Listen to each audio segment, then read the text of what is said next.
Arrancamos. ¿Ya? ¿Cuál era el primer paso, chicos? Describir. Pongan acá. El primer paso es describir.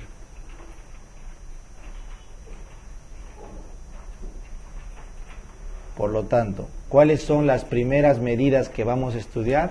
Las medidas de frecuencia, o también se llaman medidas descriptivas. Medidas de frecuencia o medidas descriptivas. ¿Ya? Entonces, el epidemiólogo tiene dos medidas descriptivas. Dos. ¿Correcto? Así como cuando subes al Facebook, ¿qué puedes subir al Facebook? Fotos o videos. Nada más. Entonces, si quieres algo rápido, instantáneo, pero que te diga cómo está una situación al toque, foto, prevalencia, prevalencia. Si quieres algo más completo, que te diga cómo está yendo las cosas y hacia dónde pueden ir, video, incidencia. Acuérdense de esa mnemotecnia, eso es vital, ya es vital. Se llama prevalencia, yo le llamo foto, porque el epidemiólogo hace una sola medida. Una foto es una sola toma, o sea, es un estudio de tipo transversal. ¿Correcto? ¿Qué significa transversal? Que solamente hace una toma. Transversal. ¿Una toma de qué? Acá está la fórmula. Todos los enfermos, ya sean nuevos, antiguos, todos, entre toda la población. Es una foto. Así de fácil. Es como que yo venga y les tomo una foto acá. ¡Plac! Todos los alumnos, hombres o mujeres, de este momento en la clase. Entonces yo tomo la foto y luego me pongo a contar. Tantos hombres, tantas mujeres. Esa es la prevalencia. Y le multiplicas por 100 o le multiplicas por 1000, eso no interesa para que el quebrado no salga feo, con muchos comas. ¿Ya?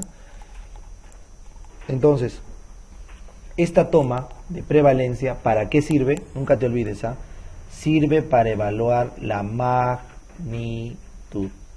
Cuán grande es un problema. La magnitud, es decir, cuán grande es un problema. ¿Y por qué me importan los problemas de alta prevalencia?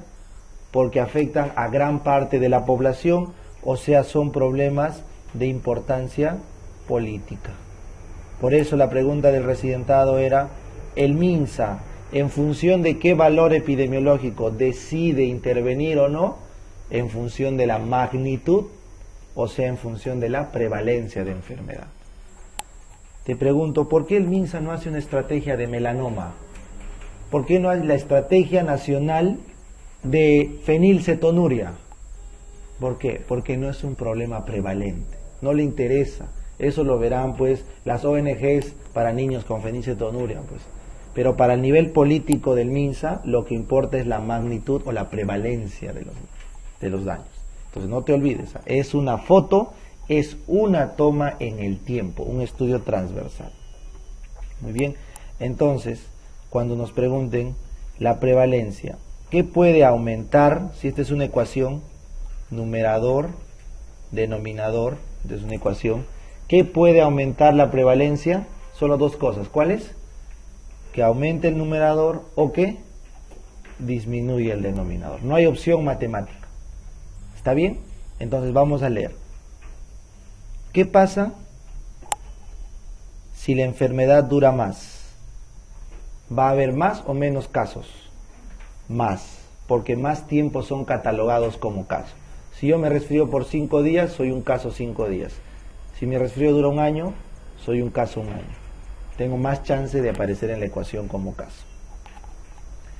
Si viven más los incurables, el diabético, el hipertenso, incurable, pero no fallecen, ¿son más o menos casos?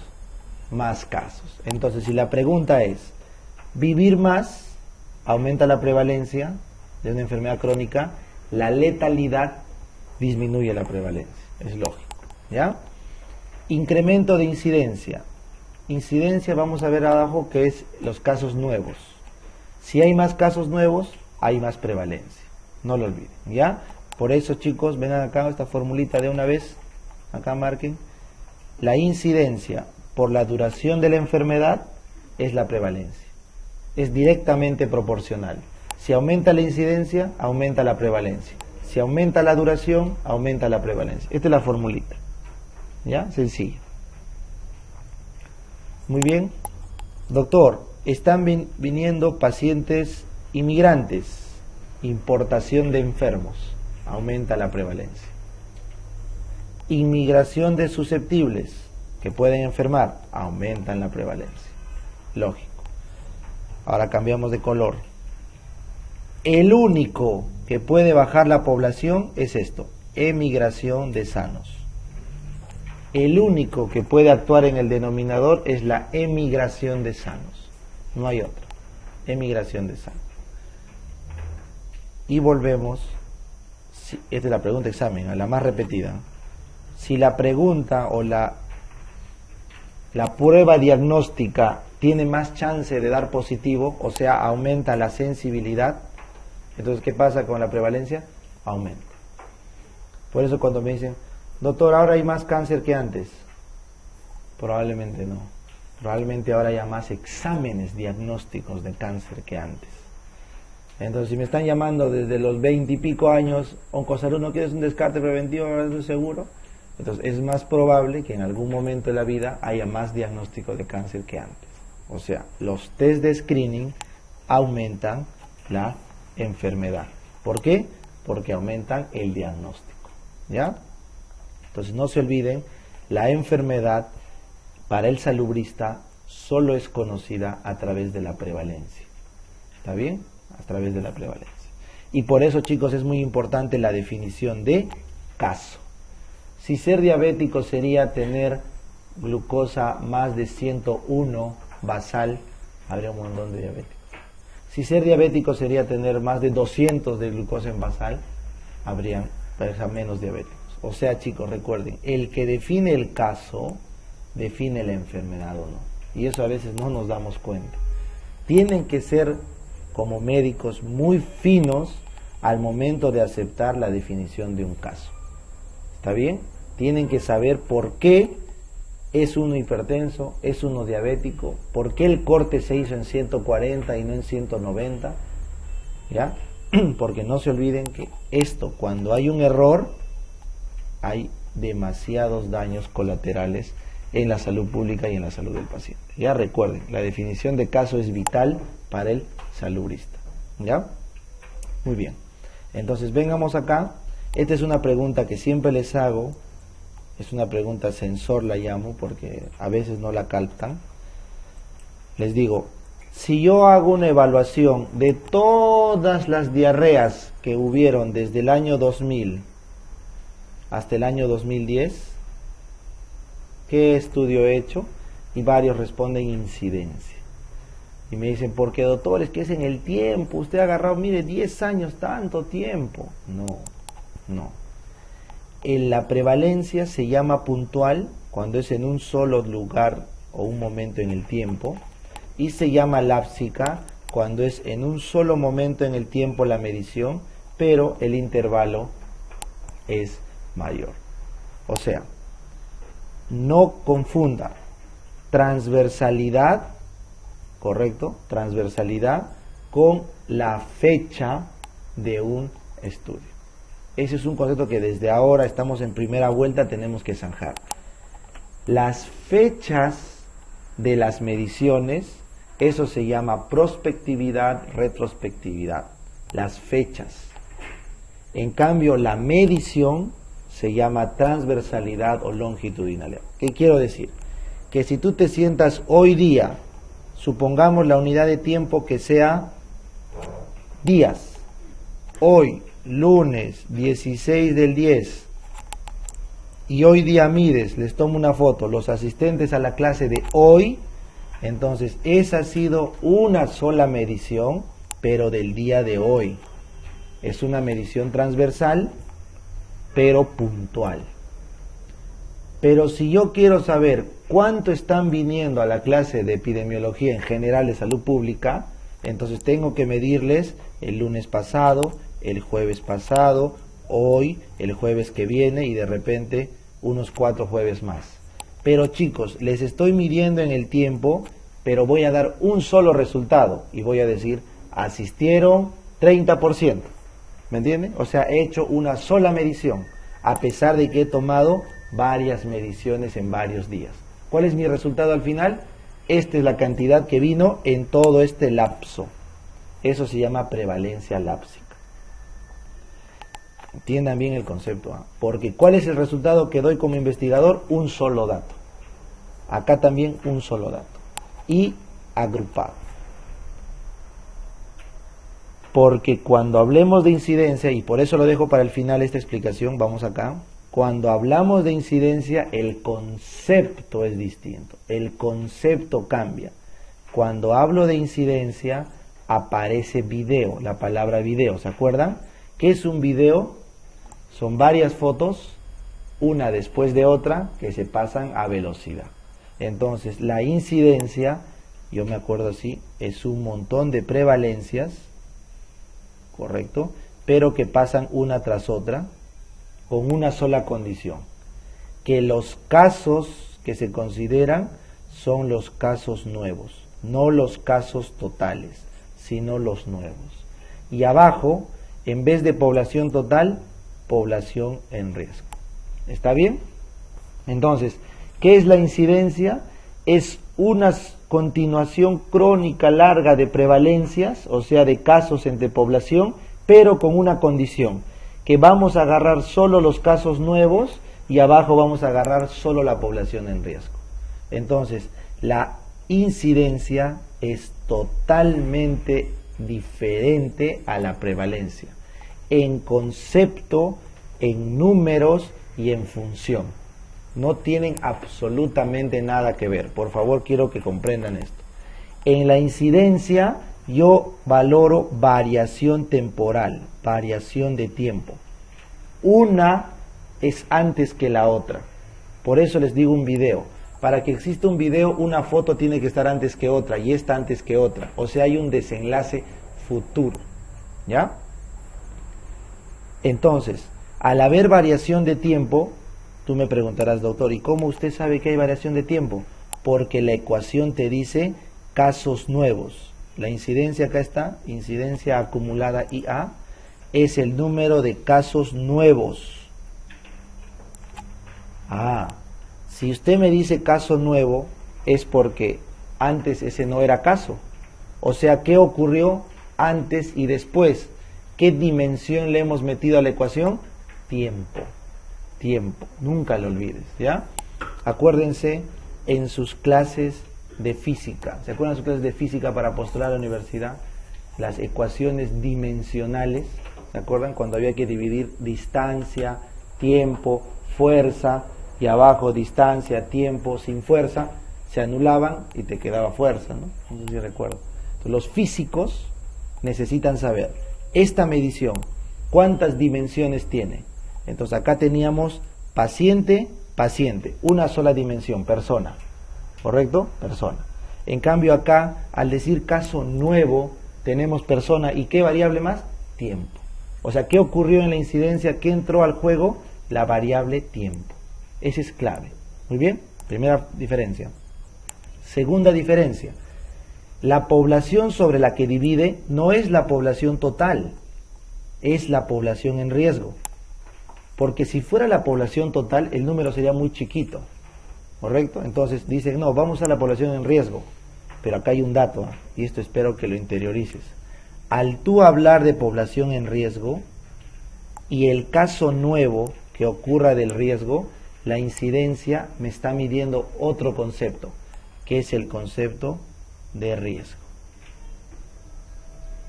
Chicos, y esto es lo más, así yo diría, la base del entendimiento de la medicina. Ya les voy a poner un ejemplo así duro para que nunca se olviden. Tú vas a viajar a Sierra Leona, donde hay ébola, ponte. Te toca viajar. Entonces, tienes miedo de que te dé ébola. Entonces, ¿a quién le vas a preguntar si debes o no viajar? Entonces yo tengo Si tú eres médico, científico, occidental, ¿a quién vas a ir? A un doctor. Pero, ¿no? Doctorcito, voy a viajar a Sierra Leona. ¿Usted cree que me dé ébola, sí o no? ¿Ya? Y si no eres médico, no crees en el occidente, ¿a dónde vas a ir? A tu brujo, a tu chamán, ¿no es cierto? Chamán. ¿Viajo o no viajo? ¿Tú qué dices? Entonces, ambos van a usar su conocimiento. El chamán saca sus hojas de coca. ¿Y qué saca el médico? Sus incidencias, sus cohortes, sus riesgos relativos. Apréndelo así. El que lee coca dice, no, hijo, mira, esta coca está encima y esta punta, te vas a morir, no vayas. ¿No es cierto? Esa es su verdad. Sabrá leer, no sé, un científico no juzga, experimenta, ¿no? Entonces habría que ir a hacer un análisis, hay estadística, no sé. Pero a veces la chuntan, a veces no. Un médico, ¿cuál es nuestra coca? ¿Qué leemos? Incidencias. Nunca te olvides eso. Porque ¿qué son nuestras incidencias? Son las mediciones de un riesgo a futuro. Ningún médico puede ver el futuro, ninguno. Pero dice, no tomas tu captopril, te vas a morir, ¿ah? Así de sí, ¿no? Te dices, no tomas, no vacunas a tu hijo, le va a dar sarampión, ¿ah? ¿Cómo le dices eso? O sea, ¿con qué sustento? ¿Dónde está tu ciencia? Tienes que haber leído el RR o el NNT del sarampión, pues. Ahí recién. ¿Entiendes? Entonces, obviamente, nosotros repetimos lo que se nos enseña, pero si queremos ser científicos, habría que leer cada palabra de futuro que pronosticamos. Entonces, si tú me preguntas, la ciencia occidental, la medicina, ¿cómo vaticina el futuro? Con incidencias. Porque la incidencia mide un riesgo de una persona sana de volverse un caso nuevo en un lapso de tiempo. Entonces, si me dices que la incidencia en Sierra Leona es de 10%, 1 de cada 10 van a hacer ébola. Entonces, ¿tú qué le dices al paciente? ¿Viaja si quieres o no? Lo único que sé es que 1 de cada 10 hacen ébola. Que seas tú, no sé, hermano, pero 1 de cada 10. ¿Ven la diferencia? Entonces, esto es el marcador de riesgo. Por eso cuando les pregunten, ¿qué es la incidencia acumulada? La incidencia acumulada mide el riesgo absoluto de contraer una enfermedad. Riesgo absoluto de contraer una enfermedad. Porque está basado en la población en riesgo. Nunca te olvides, ¿ya? En cambio, ese es un tipo, la incidencia acumulada. En cambio, hay otra incidencia que se llama densidad de incidencia, o también le llaman tasa de incidencia. Tasa, marca esto, tasa de incidencia, ¿ya? O densidad de incidencia. Esto DI es densidad de incidencia.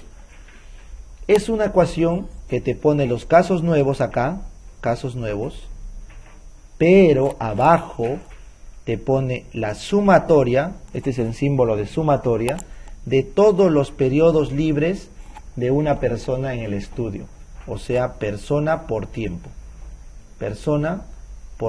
libre de enfermedad. ¿Ya? Entonces acá esto sí es tranca, así que por favor saquen todo el científico, toda la matemática que tienen adentro, sáquenla y vamos a recordar química. A ver, ¿te acuerdas en química? El sustrato A más B da producto C, ¿correcto? La velocidad a la cual A más B se vuelve C, ¿cómo se graficaba? Con un triangulito, ¿no? La tasa de conversión. ¿Se acuerdan? La tasa de conversión que le sacaban su constante K, ¿se acuerdan? Ya, entonces miren, el producto A más B, sustrato, perdón, se transforma en C a una tasa de conversión. Entonces, ¿qué significa el concepto tasa, chicos? El tiempo que demora un sustrato en volverse producto. Ahora tú le preguntas a un epidemiólogo, ¿cuánto es el tiempo que demora un sano en volverse enfermo? Tiempo, un día, 2 días, 3 días. ¿Qué te va a responder el epidemiólogo? La densidad de incidencia. Te va a decir, mira hermanito, vamos a sumar todos los tiempos persona. Por ejemplo, he hecho un estudio con 4 personas. La persona 1, correcto, ha estado expuesta 10 horas. 10 horas. La persona 2 ha estado expuesta, persona 2 está expuesta 20 horas. Y la persona 3 ha estado expuesta 5 horas. O sea, en total sumado, ¿Cuántos tiempo persona han estado expuestos al factor? 10, 20, 35. 35 horas por persona de exposición. ¿Está bien? Y han habido 3.5 casos nuevos de ébola. Entonces tú divides 3.5 entre 35 y te va a salir ¿qué? La tasa de conversión. Entonces tú le vas a responder, mira hermano, no solamente la incidencia del ébola es 10%, sino que por cada hora que estás en Sierra Leona, tienes 0.1 riesgo de volverte enfermo. O sea, en 10 horas aparece un caso nuevo. Así que si vas a viajar, yo te aconsejo que te regreses antes de las 9 horas o de las 10 horas. ¿Ven? Es más fuerte el marcador. Entonces, ¿para qué le sirve a un epidemiólogo la densidad de incidencia? Para ver cuánto tiempo el sano tiene que estar expuesto para que aparezca un caso. Entonces, imagínate que un estudio diga, por cada 500 horas, año de guardia, aparece un caso de tuberculosis MDR. ¿Tú crees que eso no le serviría a los que hacen guardias para no programar más de 500 horas al año a sus residentes? ¿Entiendes? Entonces, es una medida epidemiológica. ¿De qué? De incidencia. ¿Ven la lógica? Entonces, si alguna vez les preguntan, ¿cuál es la verdadera tasa? La verdadera tasa es la densidad de incidencia, porque mide la velocidad de reconversión o de conversión. En cambio, la incidencia y la prevalencia son pseudotasas. Pseudo porque no cumplen ese criterio, pero en la literatura le llaman tasa. Le llaman tasa. ¿Ah, chicos? La epidemiología es tan poco gustosa en la medicina que hay un montón de artículos donde discuten lo mal que usamos los términos epidemiológicos. ¿Ya? Entonces, prevalencia e incidencia son tasas, pero no cumplen el criterio de ¿qué? De reconversión. ¿Cuál es la verdadera tasa? La densidad de incidencia. ¿Ya? Ahora te lo pongo un poquito más tranca. Saca el matemático que tienes dentro, ¿no es cierto? Prevalencia es igual a casos X sobre población. Te pregunto, ¿la población total incluye a los casos? ¿Sí o no? Sí, o sea, entre X más Y. ¿Sí o no? Ahora abajo, incidencia. Acá, incidencia. Incidencia es igual. Casos nuevos, X, sobre población en riesgo. La población en riesgo al inicio de la observación, ¿el caso nuevo estaba incluido en esta población? Sí. X más Y. ¿Correcto? O sea, desde el punto de vista matemático, X entre X más Y, ¿eso cómo se conoce? Proporción. Proporción. Muy bien, esta es una proporción. Entonces, la prevalencia y la incidencia son proporciones matemáticas. Muy bien. Ahora vamos a calcular la densidad. A ver, vamos a ver la densidad. Densidad de incidencia.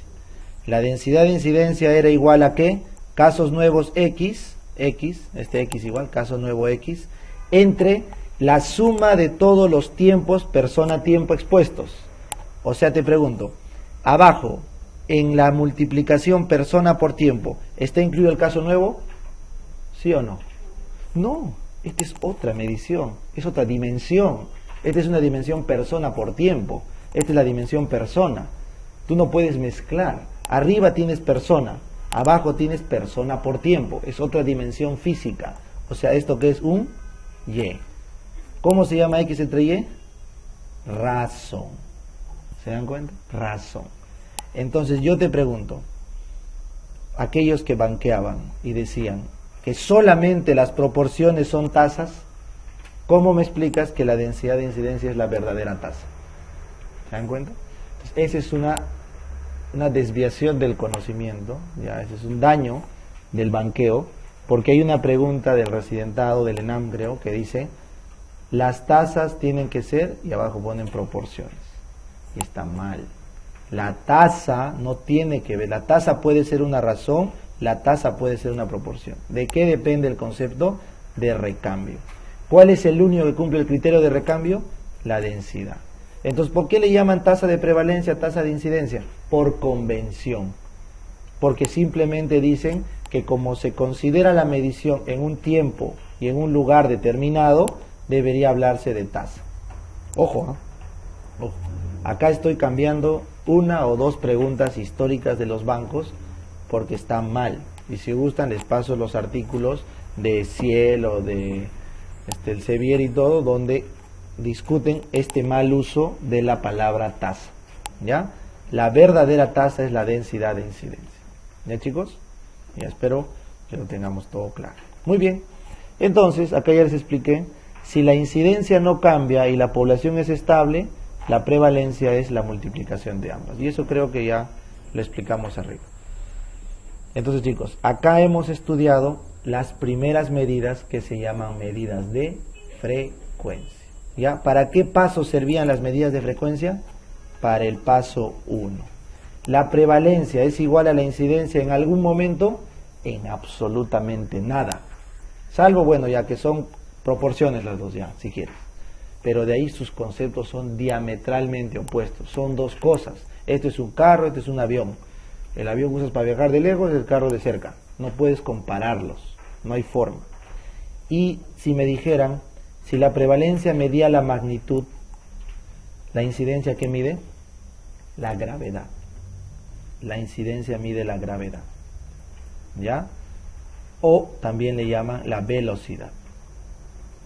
Una enfermedad, cuanto más rápido avanza, es más grave. ¿Ya, chicos? Y si me dicen, si el MINSA usaba la prevalencia como herramienta política, ¿para qué sirve la incidencia? Para el epidemiólogo. La incidencia le sirve al epidemiólogo para estudiar el brote. Para estudiar el brote. Si me dicen, ¿para qué sirve la incidencia? Para la parte aguda de la enfermedad, para el brote. En cambio, ¿para qué sirve la prevalencia? Para la parte política, la crónica, la macro. ¿Ya? Nunca lo olvido. Entonces, las políticas de salud se hacen en función de prevalencias, las intervenciones epidemiológicas se hacen en función de las incidencias. ¿Ya? Entonces, si ahorita me dices, hay una incidencia elevada de dengue en Piura, hay que intervenir Piura. Pero si tú me dices que todo el Perú tiene un montón de dengue, hay que hacer una política transversal sobre el dengue. ¿Ya? Esa es la diferencia en el peso epidemiológico. Muy bien, entonces ahora vamos a hablar superficialmente de dos tipos o de tasas. ¿Ya? Entonces vamos a hablar de las tasas de mortalidad y de las tasas estandarizadas de mortalidad. Esto sí es rápido, ¿ya? Rápido. Entonces, dentro de las tasas tienes que hablar, dentro de las tasas de prevalencia, ¿ya? Tienes que hablar de la famosa mortalidad, ¿ya? Entonces, vente acá a la derecha. La mortalidad expresa la magnitud, porque es una prevalencia, de la muerte en una población, ¿verdad? Entonces, ¿qué es las tasas de mortalidad? Son magnitudes de muerte, ¿ya? ¿Por qué me importa la muerte? Porque me dice cuán mal está mi sistema de salud. La mortalidad refleja sistema de salud, nunca lo olvides. La mortalidad refleja los sistemas de salud, ¿ya? En cambio la desnutrición, el sistema económico. Ahora les explico. Entonces, la mortalidad se puede clasificar en dos. Mortalidad general, cuando hablas de toda la población, o mortalidad específica, cuando solo hablas de un grupo expuesto, ¿ya? O un grupo de sujetos. Entonces yo te pregunto, a ver, si tú me dices TL, tasa de letalidad, TL es tasa de letalidad, número de muertos de una enfermedad específica entre todos los enfermos de esa patología. Por ejemplo, doctor, de 100 pacientes con Zika se mueren 10. Esa es una tasa de letalidad del Zika. Te pregunto, ¿será una tasa de mortalidad general o específica? Específica, porque solo es de los pacientes con Zika. ¿Está bien? Muy bien. Seguimos. Mortalidad proporcional. Mortalidad proporcional. Agarras las muertes de cardiovasculares entre todas las muertes de Estados Unidos. De todos los que se murieron en Estados Unidos, en Perú, lo que fuera, ¿cuántos se murieron por cardio? ¿Esta qué mortalidad será? ¿Otra vez? Específica, porque solamente estás agarrando un grupo. ¿Qué grupo? Los cardiovasculares. Los cardiovasculares. Muy bien. Seguimos. RMM, razón de mortalidad materna. Razón de mortalidad materna. Es el número de mujeres muertas durante el embarazo, parto o puerperio, hasta los 42 días, sobre los niños nacidos vivos ese año. Yo te pregunto, mujeres muertas, X. Niños nacidos, ¿qué será? Y. X entre Y, ¿qué es? Razón. Entonces, la razón de mortalidad materna es una tasa de mortalidad especial. ¿Por qué es especial? Porque es una razón, ¿ya? Y también se considera específica, porque solamente ve a las madres. Si alguna vez les preguntaran por qué se usaba la razón de mortalidad, era fácil. Porque, ¿cómo se calcula la tasa de mortalidad materna? ¿Tasa? ¿Cómo es? La tasa es mortalidad materna, igualito que acá, embarazo, parto, puerperio, pero sobre mujeres en edad fértil. Mujeres en edad fértil. Entonces, la tasa de mortalidad implica saber las muertes de las madres gestantes, pero las fértiles también.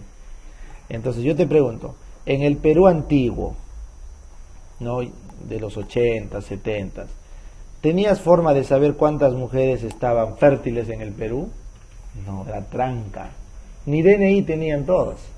Entonces, era mejor compararlo con los nacidos vivos, porque eso sí, por lo menos en la posta registraban. ¿Ven la diferencia? Entonces, la razón de mortalidad, ¿por qué sirve? Porque tengo valores confiables. Pero a medida que avance la tecnología, por ejemplo ahora con el censo que va a haber, si el INEI logra decirnos, no, en verdad hemos medido a todas las mujeres en edad fértil, el censo ha llegado hasta los rincones más largos del Perú, ¿qué voy a preferir usar? Tasa de mortalidad. La tasa de mortalidad materna, tasa de mortalidad materna es mucho mejor que la razón de mortalidad, porque la tasa enfrenta mujer contra mujer, acá es mujer contra nacido vivo, y todos los que han abortado, se han perdido, se pierden en el cálculo. O sea, este es un dato menos específico, ¿ya? Este es un cálculo más específico, ¿ya? Tasa de mortalidad materna. Sigue siendo específica. Y finalmente, la que ha venido dos veces, la tasa de mortalidad infantil, ¿cómo era? De funciones de menores de 1 año sobre todos los nacidos vivos, niño contra niño. Ahora sí, tasa de mortalidad infantil. Chicos, si les preguntan, la tasa de mortalidad materna o la razón de mortalidad materna, estas dos son el primer indicador de un sistema de salud, ¿ya? Si tú me traes a un ministro, ¿cuál es la primera cosa que le pregunto al ministro? Señor ministro, ¿cuánto está su tasa de mortalidad materna? Porque esa es la nota de tu sistema de salud. Un sistema de salud deficiente deja que sus mujeres mueran al dar a luz. ¿Ya? No se olviden. ¿Cuánto sería la mortalidad, la morbimortalidad promedio de un parto de una mujer gestante? 10%. Una de cada 10 se complica en una gestación. Ninguna especie tiene ese problema. El humano lo tiene. ¿Saben por qué, no es cierto? Por la bipedestación, que les achicó la pelvis a todas las mujeres, y por la cabezaza del cerebro que el humano tiene que tener respecto a otros animales. Esas dos cosas hacen que seamos la única especie que tiene tanta mortalidad al momento de la gestación y parto. Por lo tanto, el humano ha demostrado tener un buen sistema de salud en la medida de cuántas mujeres menos fallecen. Esa es una pregunta examen. En cambio, la tasa de mortalidad infantil es el segundo indicador, porque te dice cuánto puedes mantener vivo a un niño de 1 año. ¿Cuál es el momento en el que más se mueren los niños? Al año. Por eso, si salvan el año de vida, ese es chamba del Estado. Pasas el año de vida, ya tú has sobrevivido por selección natural.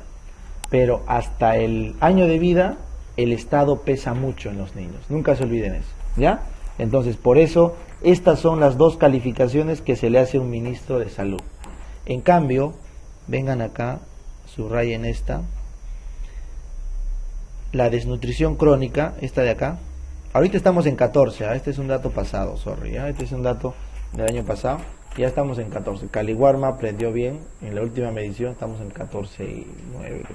Igual esta tabla hay que actualizarlo con el censo, por gusto es, o sea, no la lean, porque hay que actualizar los datos con el censo que va a venir. Entonces, esto es al 2016. Entonces, esta desnutrición crónica, ojo, es un indicador económico. Este es un indicador para el MEF. Cuando vienen al MEF le dicen, a ver, ¿qué le voy a preguntar? ¿Cuántos niños tienes desnutridos? Eso significa lo pobre que es tu país. ¿Está bien? Por eso es un indicador económico, la desnutrición crónica. En cambio de salud, ¿cuál es? Mortalidad materna e infantil. ¿Ya? Y la UNICEF utiliza la mortalidad de la niñez, esta de acá, 5 años. ¿Por qué? Porque esta mortalidad de la niñez te permite hablar de desarrollo social. O sea, si un niño se muere antes de los 5 años, ahí hay un problema social. Ojo, porque puede ser médico los primeros años, o puede ser un tema social de el segundo año en adelante. ¿Ya? Entonces, las mortalidades claves son materna para el sistema de salud, desnutrición, que no es mortalidad, para el MEF, y mortalidad de la niñez para la UNICEF, desarrollo social. ¿Ya? Recuérdenlo.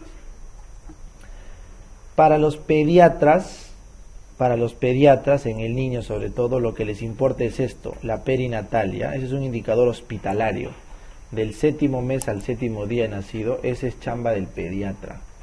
Si me dicen, ¿cuál es la nota del neonatólogo? Su nota es su tasa de mortalidad perinatal. Porque eso implica cómo puede mantener vivo a un producto, aun cuando no es viable. ¿Ya? Naturalmente. Eso implica la UCI, implica el manejo avanzado. Entonces, esta es la nota del pediatra. ¿Ya? La tasa de mortalidad perinatal.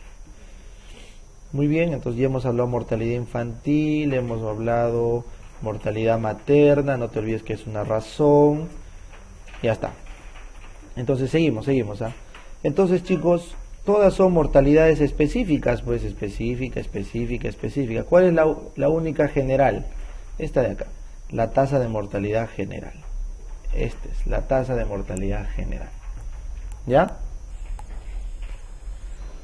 Entonces, la mortalidad general, subrayen por favor, se divide en cruda y ajustada. Esto es pregunta del ENAM, pregunta del residentado, así que nunca se confundan, ¿no? Se llama tasa de mortalidad cruda porque habla de todas las muertes entre toda la población. Número de muertos entre toda la población. Eso es la mortalidad cruda general. ¿Ya? Pero, nunca te olvides, si yo tengo la mortalidad, ponte, ¿no? 5 por 1000, mi mortalidad peruana, y yo veo, ¿cuánto es la mortalidad en Japón? Doctor, en Japón se mueren 6 por 1000. Tú dirás, sacas pecho, esos japoneses monces, ¿no? Mueren menos peruanos que japoneses. Y el japonés te va a decir, por hermano, toda mi pirámide poblacional pasa a los 50 años. Somos un país anciano y aún así morimos poquito más que tú, que eres un país joven, donde toda tu pirámide está entre 20 y 35. O sea, ¿de qué estás hablando? ¿Me entiendes? Entonces, ¿cómo hacen los estados, los epidemiólogos, para comparar sus mortalidades? Mortalidad ajustada o estandarizada. Ese es cuando quieres comparar tu mortalidad, pero con otro país, con otra población de diferente edad, como los japoneses, de diferente condición de sexo. Imagínate una población con más mujeres. Islandia, ¿va a morir más o menos que una población con bastantes hombres? Menos. Las mujeres viven más en promedio en todas las comunidades que los hombres. Entonces, eso es un sesgo. Entonces, ¿qué hacen los epidemiólogos para comparar? Hacen una mortalidad ajustada o estandarizada. Ajustada o estandarizada. ¿Correcto? Y en la siguiente lámina, chicos, les he dejado los dos métodos para hacer la estandarización de tasas. No ha venido esto sí, solamente es con un tema teórico. Mira por favor, Se llama método directo porque lo que hago es compararlo con las poblaciones modelo de SEGI, la sueca o la de la OMS 2000-2025. Así te lo explico al toque, ¿ya? Es al toque. Miren, hay 3 poblaciones en el mundo. La de SEGI, ¿ya? La europea sueca o el promedio mundial de la OMS del primer cuarto de siglo. Vamos a ponerle 2 a 2,5. Estas 3 poblaciones se consideran estándares. O sea, como quien dice, el modelo a seguir. Tú dices, ¿por qué este pantalón es large, medium, small? ¿Por qué? O sea, ¿cuál es el criterio? Se han agarrado el promedio de tamaño de los humanos y ya, de acá para acá este es grande, de acá para acá este es chico, este es normal.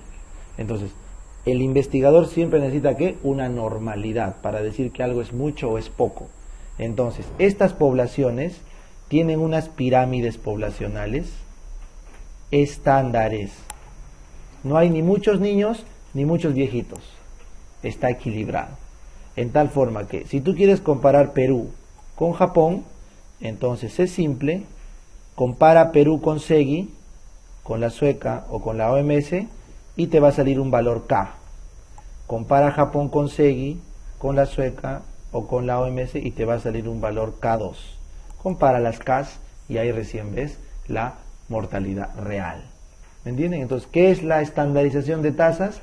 Llevar tu mortalidad a una población y sacar una constante, compararla con la otra población que lo llevaste. Entonces, si en Perú, en SEGI se mueren entre 20 y 50 años, se mueren 4. En Perú se mueren 20. ¿Cuántos somos? 5 veces más. Japón, entre 20 y 40, en SEGI se morían 4, en Japón se muere 1. O sea, es menos. Entonces la relación es 0.25. 5 veces con 0.25 somos 30 veces más mortales que Japón. Entonces en la ecuación final somos un país con mucha mayor mortalidad que Japón. ¿Ven? Porque lo he comparado con ¿qué? Con SEGI, con una población estándar. ¿Ya? Eso es lo único difícil de esta parte. ¿Ya? Y aquí están los datos ENDES al 2015, fines, y esto lo vamos a sustituir con el nuevo censo del sábado para que veamos cómo estamos en las mortalidades. ¿Ya? Entonces, siempre cada año hay un reporte del INEI. Miren la mortalidad, este gráfico me gusta para que vean. Miren la mortalidad materna, de 400 a menos de 90 ahora. Este era un objetivo del milenio, ¿ya? Este era chamba, chicos. Si los presidentes no bajaban esto, les caía con todo el sistema internacional. Ya miren cómo estamos. Hemos mejorado. No hemos cumplido el objetivo, pero hemos avanzado bastante. Miren acá la mortalidad perinatal, 16, 15. La mortalidad natal, 11, 10.